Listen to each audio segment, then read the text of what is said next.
Ayan, siya na po ang nag-request.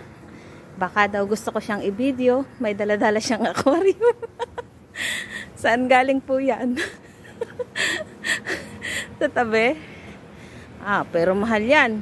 Kasi kawawa na yung kanyang mga isda. Marami siyang isda. 4 na malalaki. Kaso, nagsisiksikan sila dun sa maliit na aquarium.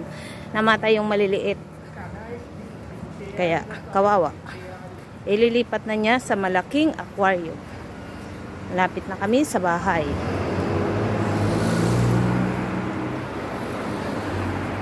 Galing sa galaan ang mag-asawang Dora, si Mrs. at si Mr.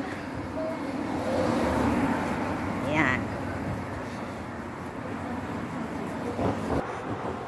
Ayan, hal-hal na. Mabigat. Layo pa eh. Iaakyat pa niya yan sa 4th floor. Hingal ang kabayo.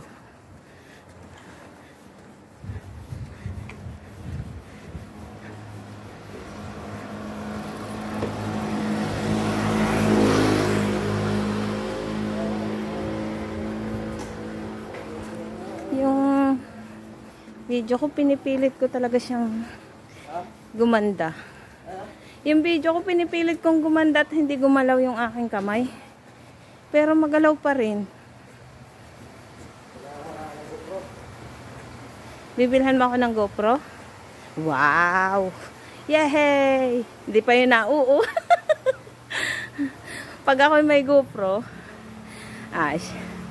portion na yan sa pagbablog.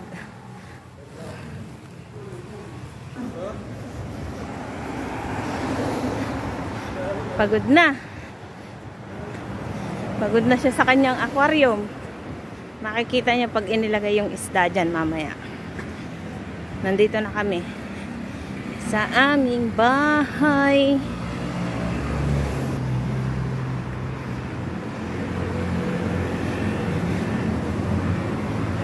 Yan, bahay po namin yan. Bahay pala ng aking asawa.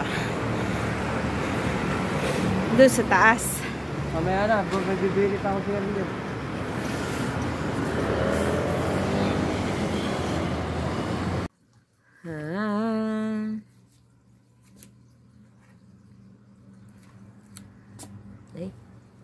Diba? Masaya ng mga isda. Yung 4 na malalaking isda. Tuwan-tuwa sila kasi ang laki na ng aquarium. Hindi katulad nun sa isa na nagatambling-tambling. Yung ulo nasa ilalim, yung tela nasa ibabaw. Itong itim yan, parang janitor fish. Kasi lagi yan nasa sahig. Pero katulad lang din nila. Ang cute, ng ganda ng buntot. Lalagyan pa daw ng ilaw ni boss. Ayan, langoy-langoy na sila.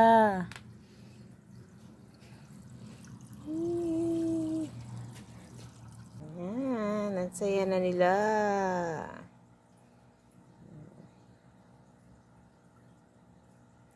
Ang sarap pagmasdan ng malalaking isda na yan. Hindi, dadagdagan ko yan ng marami. Yung maliliit. Huwag mo nang dagdagan ng maliliit. Bubukod. Ibukod mo yung beta fish, ibukod mo doon sa kabila. Yan naman ay pwedeng walang walang ganyang bubbles. Oo. Sabi ka sa iyo. Yung beta fish kahit nga sa yung baso na plastic pwede. Ang ganda ng mga isda. Ano tawag dati dyan? Janitor fish. Janitor fish. Flower horn. Kasi may corona. Malit yan dati. Lit kaya yan dati. Sobrang lit yan. Pagkaganyan lang yan. Malaki pa yung kan ko. Katuwa naman. Mas lalo mamumula pa yan sa pagkikita mo yung pagkain nila.